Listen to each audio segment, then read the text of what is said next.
Chip Tam and football. That's what Pittsburgh does. What's up, everybody? Welcome back to another episode. Brian Batko with you here from the Pittsburgh Post-Gazette.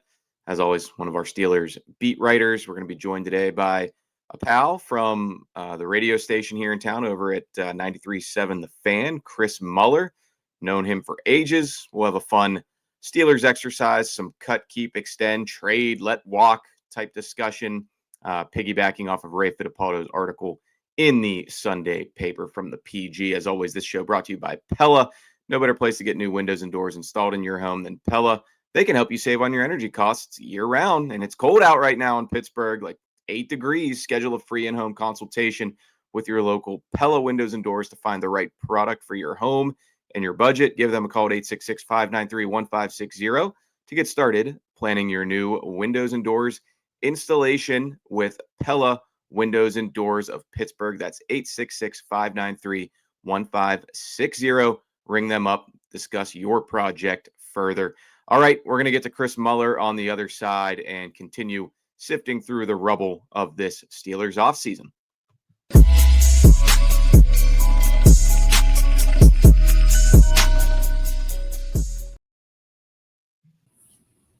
All right, there he is, the beautiful, intelligent, charming Chris Muller from over at 93.7 The Fan. What's going on, friend? How are you?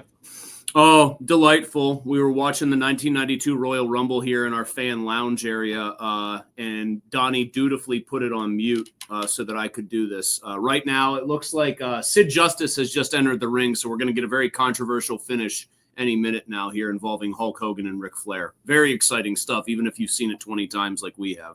We're going to be tossing some Steelers off the 2025 roster here in a Royal. They got to go over the top, though. They can't go under or through the roster. They have to go over the top of the metaphorical ropes on the roster. And then through a table, just for good measure. So Ray Fittipaldo did what's become his it's really become an annual staple now of mid-January Post-Gazette content, considering the Steelers are never playing past the wild card round. So the cut, keep, extend piece that was out on Sunday. Just wanted to have you on to react to that a little bit, see if we're in line with some of Ray's choices. Maybe we disagree with some of Ray's opinions here. Let's go ahead and start at the top with the guy at the top of the defense week in and week out, Minka Fitzpatrick. Ray lays out, the salary cap hit is high for one Minka, who got that big deal at the time, the highest for a safety in the league a couple years ago when he signed it. I'm with Ray here that I would keep him, but I'd want to use him differently. I just think you take a guy like that off your roster, then you're opening up a whole other deficiency that you have going into free agency in the draft. And while he was pretty putrid this year, I think you've pretty much got no choice but to keep him around. What say you? Grudgingly, I say you got to keep him, Brian. And I say grudgingly because I think their role definition for him was poor, and I think his execution of it was poor. Like, I don't think he really should be able to fall back on, well, hey, the team didn't know how to use me right. I mean, he could have been better. He was still missing occasional tackles, not making plays that were maybe there to be made. I would keep him grudgingly, although the amount you'd save, you designate him post-June 1st, some of those other things that you could do is tempting. I do think, though, quickly that even though I'd keep him, because then you leave like this gaping void in theory, even though he wasn't that important of a player this year, this just shows that this team, I think, is still behind the times when it comes to where on the football field they want to allocate the big dollars, where they want to acquire the premium players. Yeah, they have TJ Watt and they've fortified the edge rushers, but like it's a cornerback, edge rusher, quarterback league, wide receiver league.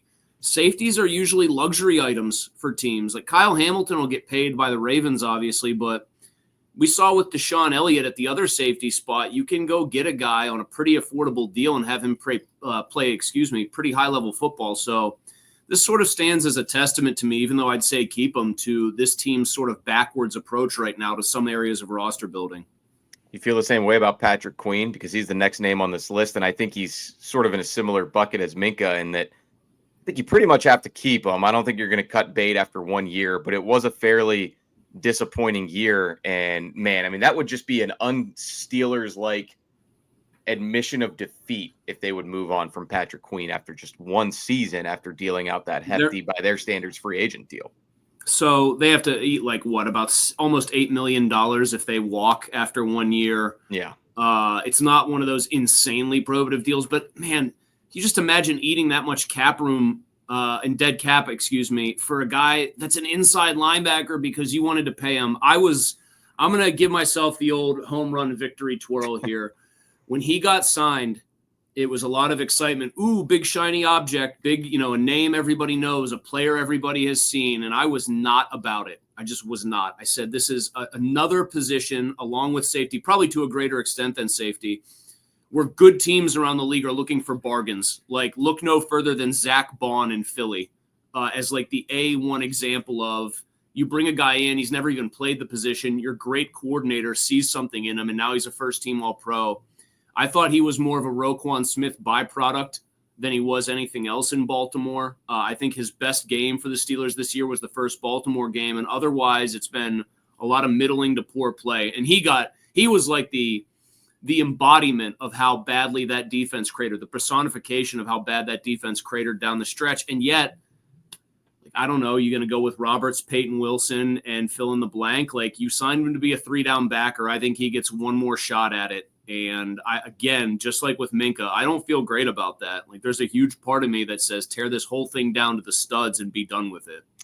Let's keep it on those guys that you just mentioned at that position, because Elandon Roberts is an unrestricted free agent, and Cole Holcomb is obviously coming off that major leg injury, was on IR for the entirety of the season. Ray's got to bring back Roberts, cut Cole Holcomb. I could go either way on one of those. It's hard to say on Holcomb without really knowing where the Steelers medical staff has him sitting. He was returning to practice by the end of the season, and Roberts really like his mentality and the leadership that he brings and everything. But that's another area where, how much are you really going to pay a guy when he's kind of the third inside linebacker who bangs his head into the wall and is a thumper? He didn't have his best games down the stretch either. So I'd be on the fence with either one of those. I don't think Holcomb being gone or Roberts coming back is a slam dunk for either guy. I would bring back Roberts. I don't think on a team like this that suddenly, again, looked like it was occasionally making even business decisions on defense, you can afford to overstate the value. And he's not going to command a huge amount of money. Yeah, that's a good point. That guy wants to get in there and that dude on like some of the better Steelers defenses of 15, 20 years ago would have fit right in. Like, I'm going to get in there and try to destroy whatever I'm running through. And I've talked to E-Rob a lot. I think he's pretty comfortable here. Like, he's got the family here. He's a good communicator too. Like, he's got a good reputation as an on-field communicator, which they clearly need more of. Maybe delegate more of that to him.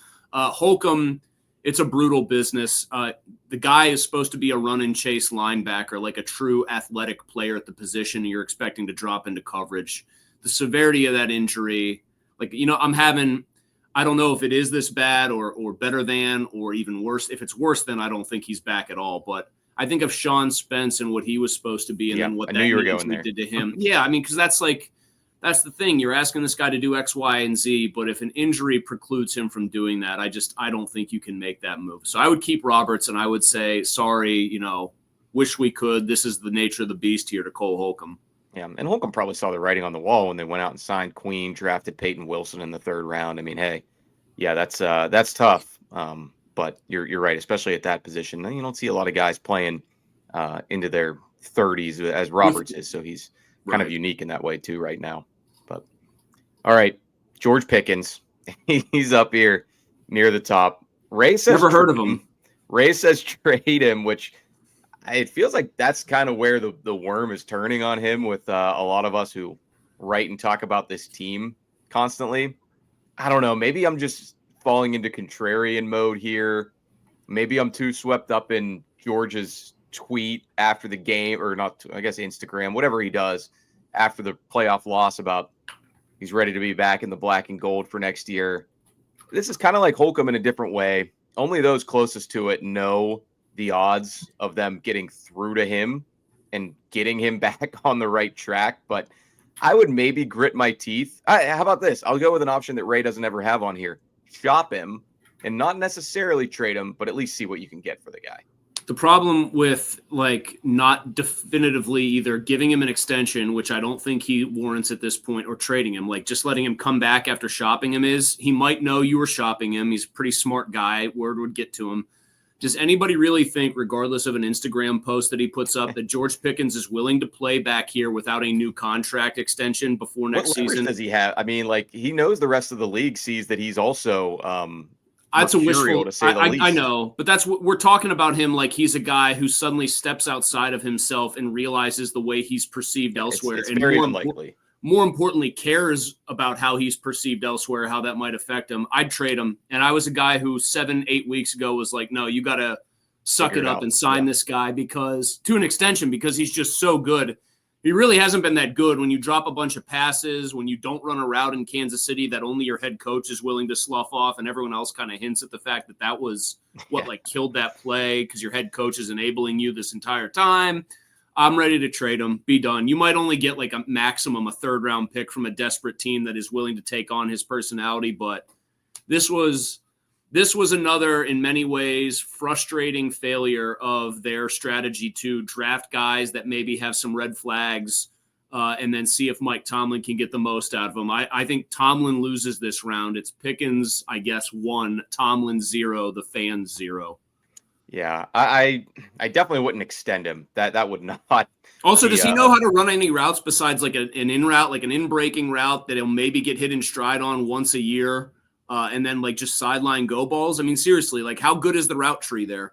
Yeah, I hear what you're saying. At certain points, it almost seems like the assumption of Pickens as a top 5 player between the lines has maybe gone a bit too far. We see the receivers all the time now coming into the league and guys who get it done in a different way than he does, like a Puka Nacua, but at the very least are still productive in their own right. So, I mean, there are at least a couple of receivers just on these last couple. Like, I would take Terry McLaurin over him 100 times out of 100. You never hear a peep. You never hear a peep from McLaurin. He's he's not a diva wide receiver. He is not as physically gifted as George, but he's way better technically. He's just as good, if not better, on contested catches. A.J. Brown is kind of nuts about not getting the ball, although I think Jalen Hurts isn't very good.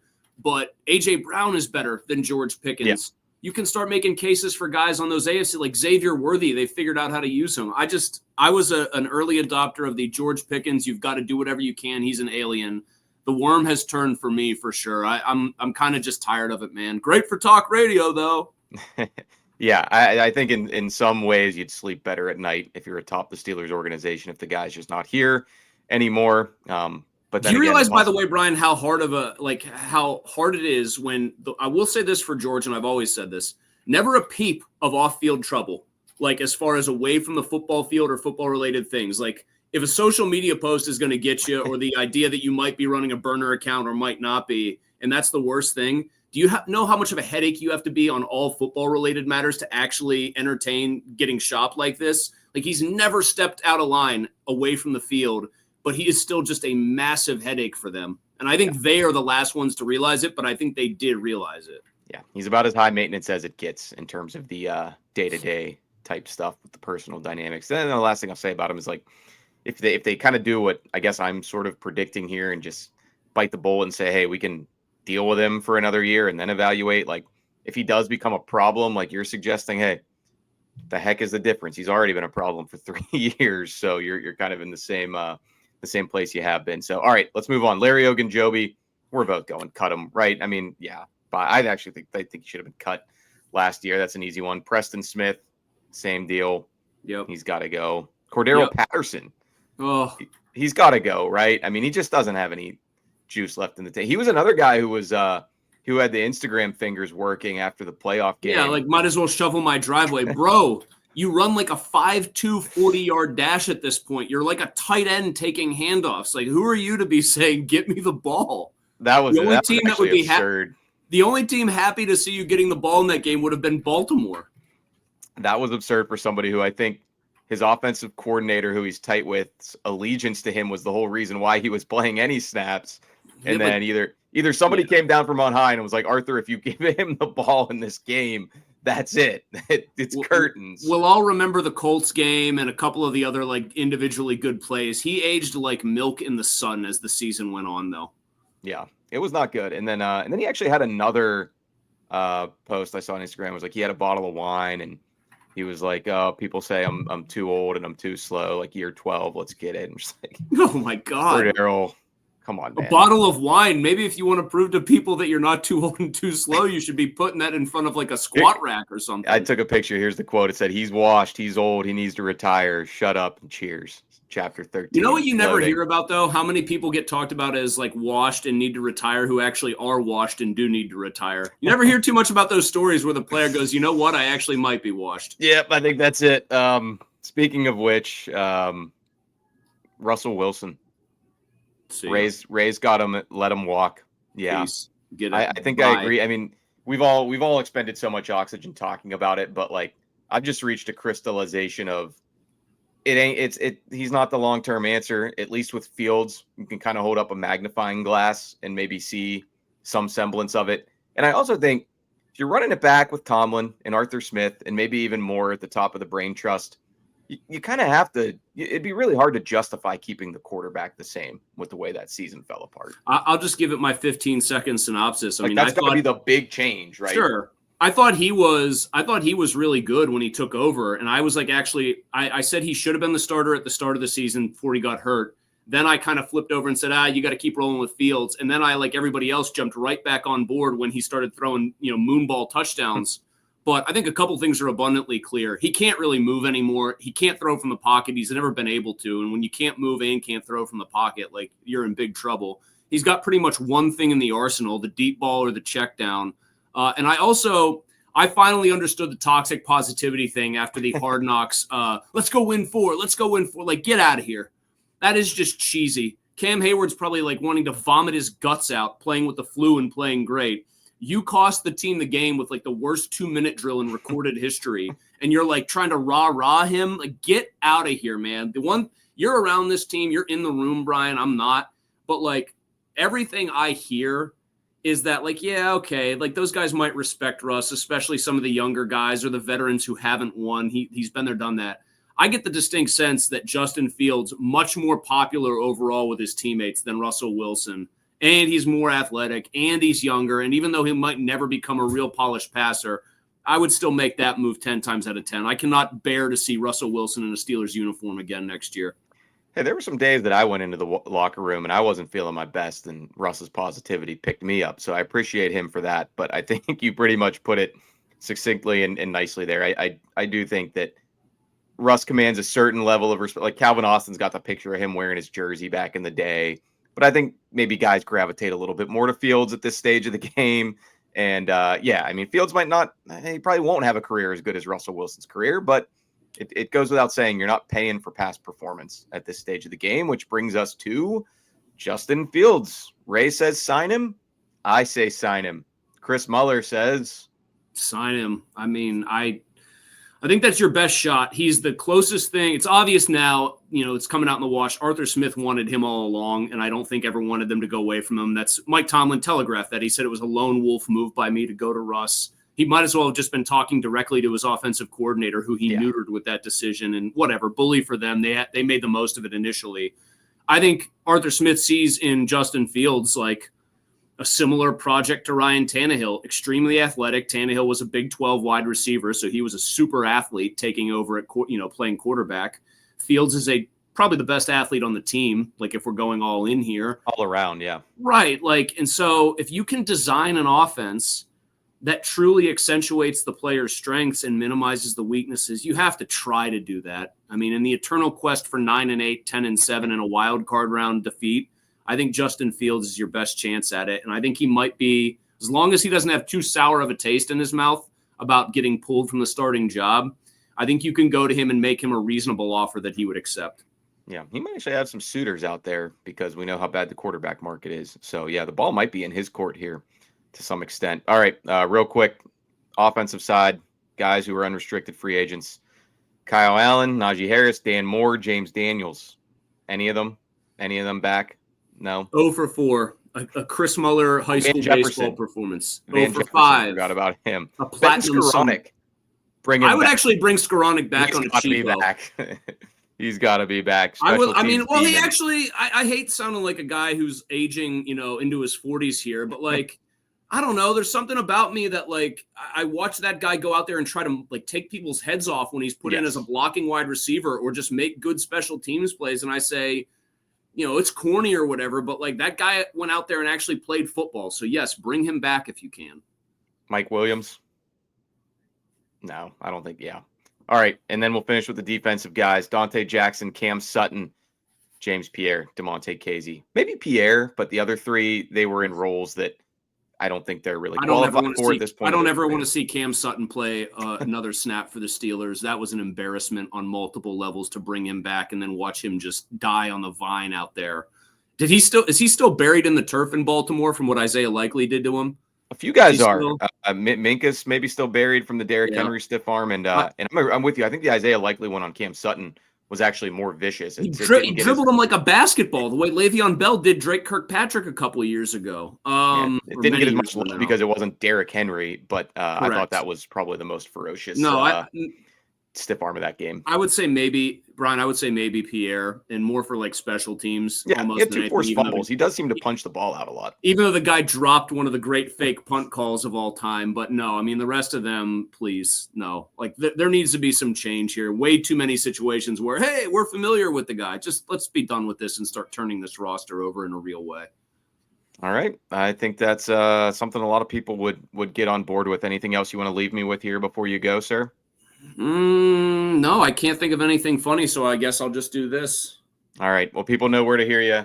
2 to 6 on 93.7 PM team, baby. With Andrew Filipponi. Donnie Football has been on this show before. So if I'm not mistaken, I think you're our 50th all-time guest. So do I win something for that? Yeah. It'll be in the mail. Don't worry. So all right. Well, thanks to Chris Muller from The Fan. We'll see you, Chris. Have a good one, man. See you, Brian. All right, there he goes. Thanks to you all for checking us out here on Chipped Ham and Football, again from the Pittsburgh Post-Gazette. I'm Brian Batko.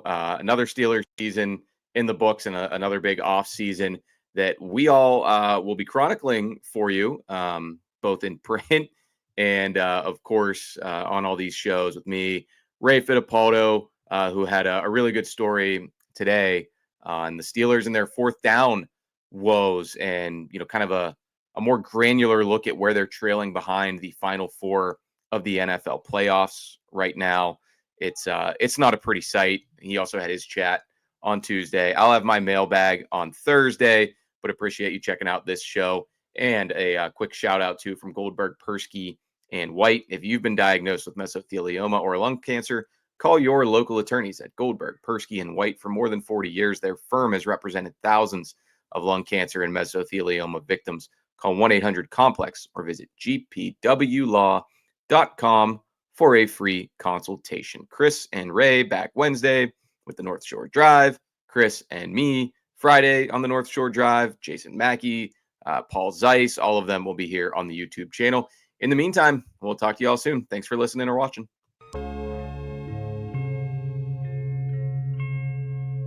Thank you for checking out this content from Post-Gazette Sports. If you watch this video on YouTube, please like the video and subscribe to our channel. For all of the sports coverage the Post-Gazette has to offer, visit post-gazette.com.